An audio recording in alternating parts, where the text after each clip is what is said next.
안녕하십니까, 박윤종 회사입니다. 오늘은 근로자의 월급에 대해서 붙는 4대 보험하고 또 4대 보험에서 빼는 비과세 소득이 도대체 무엇이냐 이런 거에 대해서 한번 알아보겠습니다. 그동안 강의를 하다 보니까 사람들이 가장 민감한 게 세금보다는 어떻게 보면 4대 보험 쪽이에요. 공과가. 왜냐하면 세금은 월급이 연봉이 이렇게 되더라도 거기서 소득공제가 있고 해가지고 차액에 대해서 6%부터 이렇게 올라가니까 사실 전 국민 근로자들의 한 50%가 면세점이 될 정도로 이렇게 부담이 별로 낮고 아예 고액 소득자들이 이제 많이 내는 그런 그러니까 소득 균형을 이제 이렇게 해소하는 그런 개념으로 운영이 되는데, 이 4대 보험은 작은 월급이건 많은 연봉이든 간에 무조건 그 비율을 쫙 올라가니까 어떠한 공제사항도 별로 없어요. 그래서 대책 없이 그냥 내는 것이죠. 또 월급쟁이의 소득은 투명 유리 지갑 속에 있는 그 딱 빤히 보이는 거기 때문에 어떻게 뭘 빼고 뭐를 어떻게 접고할 자시고할 게 없습니다. 이와 같이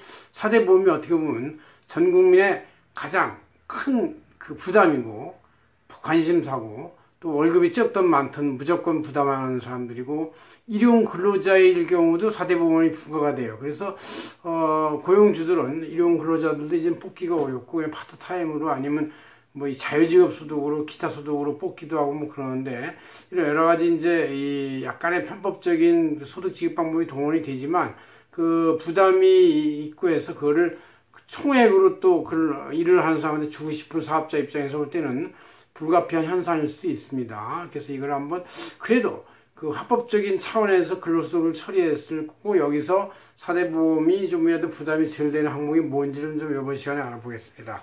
많은 사람들이 물어보아서 하는 건데요. 이거는 제가 2018년 12월 17일 안세 재경 전월에 이렇게 한번 잘 넣어놨습니다. 한번 찍어보시고요.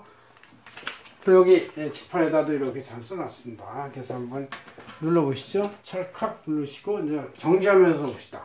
자, 79항인데 근로자의 월급에 대한 근로소득 4대 보험 어떻게 계산하냐, 얼마나 유리되느냐, 또 비과소득이 있다는데 이거에 대해서는 부담을 과연 얼만큼 제외시킬 것이냐, 뭐 이런 것이 이제 관심사죠. 자, 먼저 4대 보험 항목 자체를 한번 여러분이 알고 있는 상식이지만 다시 한번 정리해 봅시다. 자, 국민연금은 9%죠. 9%를 이제 직원하고 회사가 4.5%씩 반씩 넣어놔요.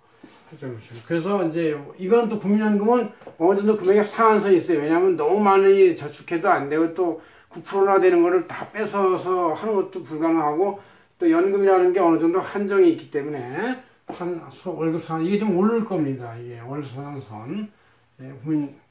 건강보험료는 6.24% 이제 점점 올라가고 있어요. 그냥 건강보험 재단이 자꾸 바닥에 나고, 연로한 분들은 더욱더 오래 살고 그러니까 오랫동안 이제 병원에서 병원비를 많이 지출을 하다 보니까 젊은 사람들이 많이 내야 되고 거기서 또 쓰게 되고, 또 자기도 젊은 사람이 나중에 늙을 때는 또 병원에 가서 요양원도 가고 이러다 보니까 부담하게 올라가게 돼 있어요. 이게 문재인 케어다 이렇게 해서 또 올리고 있는데 굉장히 부담스럽습니다.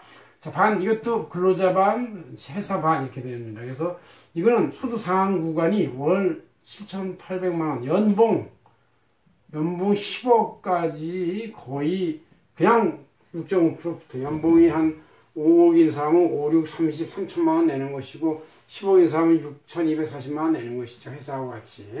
그래서 군연공단이 부르는데, 그래도 나이가 어느 정도 또 들면 장기 요양보험이라는 게 또 있어요. 그래서 이 국민 건강보험료에 대한 18%인가 이렇게 붙어요. 그래가지고 0.46%로 돼서 이거는 회사가 내기도 하고 본인이 내기도 하고 그렇게 돼요. 이건 나중에 이제 요양원이나 양로원 갈 때 쓸 돈이라 해서 미리미리 이제 보험인데, 보험이라는 것은 저축과 달리 저축은 자기가 낸 걸 꺼내 모으는 것이지만 보험은 그냥 내는 거예요. 그래서 확률적으로 건강하면 아무 지원 없이 그냥 잘 사는 것이고, 운이 없게나 아니면 건강관리를 잘 안 하거나 해서 아픈 사람들이 다 이제 그걸 갚는 것이죠.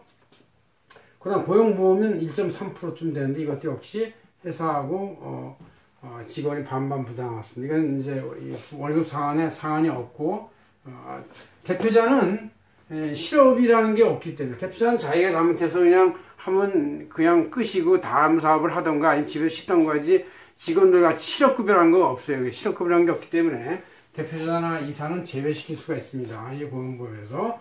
산재보험은 이제 이 업종별 차이가 있는데 이것도 옛날에는 이제 1% 이하였었는데 점점 올라요. 자꾸 이제 재해가 발생하고 아니면 재해가 아닌 것 같은데도 불구하고 재해라고 그래가지고 그냥 막 혜택 받으려고 하다 보니까 에라 그러면 더 내세요 이렇게 되는 거예요. 이게 누군지 자꾸 사고를 저지르고 문제를 일으키면 국민 전체적으로 부담이 올라가는 거예요. 그래서 항상 이 모든 게 각자가 조심해야 이게 다 부담이 줄어들지 각자가 막 지 마음대로 눕고 배드 축구에서도 어느 나라 사람들 가끔 가다 보면 조금만 넘어져도 그냥 누워버리는데 이렇게 되면 이게 점점 올라가는 것이죠.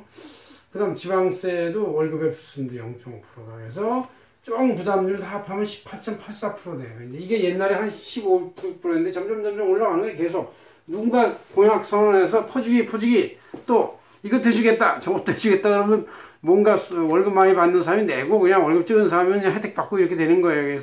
그래서 이제 이게 이 계층 간의 갈등과 양파의 갈등이 서로 있는 것이죠. 자, 이 중에서 이제 18.88%에서 회사가 10.57% 정도를 부담하고 직원이 이제 장기요양보험까지 자기가 낸다고 치면은 8.73%를 부담합니다. 회사가 그래도 어쨌든 2%로 내는 거예요. 10.57% 직원은 8.73% 총합이 19.3%입니다. 이게 점점 인상이 돼가지고 이제 20%가 넘을 가능성이 있어요. 이제 아마 2, 3년 지나면 토탈링 20% 넘을 거라고 저는 생각을 하고 있어요. 왜냐하면 이 건강보험 재장이 바닥이 나니까 이렇지 국민연금도 좀 올린다 말린다 뭐 이런 얘기가 좀 있고 고용보험은 자꾸 실업급여가 늘어날수록 지금 실업자가 뭐 100만 시대인데 이게 뭐 다 6개월씩 실업급여를 주려면 그것도 한 달에 한 100여만 원, 70만 원 해가지고 한 6, 700만 원 들어가니까 자기가 낸 고용보험료는 뭐 한 연 다 해봤자 직거리보다는 좀 더 크겠지만 한 3, 40만 원인데 그거 10배, 20배를 받으니까 이것도 바닥에 날 수도 있어요. 자, 이렇게 이런 18%, 19.3%의 부담 기준이 이제 종속적 근로소득의 상여금 포함인데 다 때려 넣어야 돼요. 그러니까 그때 일시적 급여든 이 평균 급여든 간에.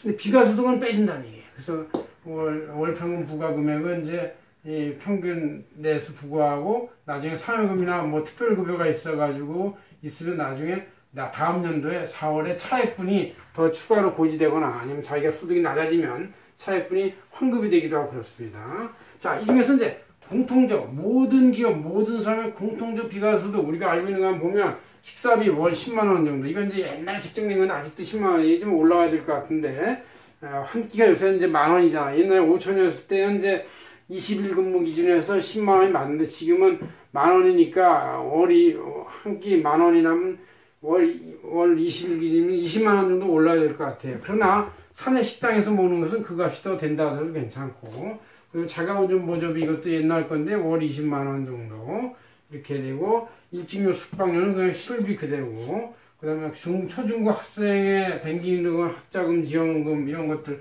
본인이건 자녀든 이런 것들도 빼줍니다. 왜냐면 이건 실비로 나가는 거니까 소득이 아니잖아요. 그다음 출산수당 또 6세 이하 보육료 월 10만 원까지 이것도 뭐 너무 작은데 올려야 될 것 같고 생산직 연장 근무 수당에 대해서 연봉 2,500만 이런 사람이 어디 있겠냐만 그래도 있어요. 초급 사원들 중 소기업들이 있었는데 이런 사람들에 대해서 연 240만 원이니까 월로 치면 20만 원씩 평균화 시킬 수가 있습니다. 그 다음에 이제 선언법상의 승선수당 월 20만 원, 다 20만 원 급이네요, 그죠? 요양보상금, 휴학보상금, 장애보상, 집 이런 건 이제 정말로 안 된 경우죠. 이런 이벤트, 안 좋은 이벤트가 있을 때의 그 보상금을 회사 줄 때는 이거는 이제 이런 거에서 빼고 하자 그렇게 돼 있어요. 또 기타 여러 가지 이제 산재보험법이나 국민연금이나 근로기준법상의 특별한 항목들이 좀 있어요. 여기서 예시 안 했는데 제가 아주 공통적으로 발생하는 거 식사대, 자가운전 보조비, 일직료, 그 다음에 학자금 지원료, 출산휴가 수당 뭐 이 정도 생산지 연장 수당 이 정도 알고 있으면 여러분들이 내 급여에서 사대보험을 빼도 되는 즉 회사 본인이 불 때는 8% 정도 8.73% 되고 그러니까 자기 연봉에서 이거 빼지면 8.73%만큼 빠지는 거예요. 그만큼 10% 아까 이제 회사도 10.3%, 다 합하면 19.3%니까 굉장히 큰 그 금액의 포션이다. 그래서 웬만한 원천세, 소득세보다도 사실 4대 보험이 더 민감하게 자기 월급에 대해서 붙는지 안 붙는지를 작용한다는 걸 알 수가 있어요. 그래서 여러분들이 4대 보험에 대해서 좀 더 신중한 자세와 접근을 하는 것이 좋겠다. 그래서 급여에도 알아보고 회사의 규정에도 잘 반영하시기 바랍니다. 고맙습니다. 박윤정 회사였습니다.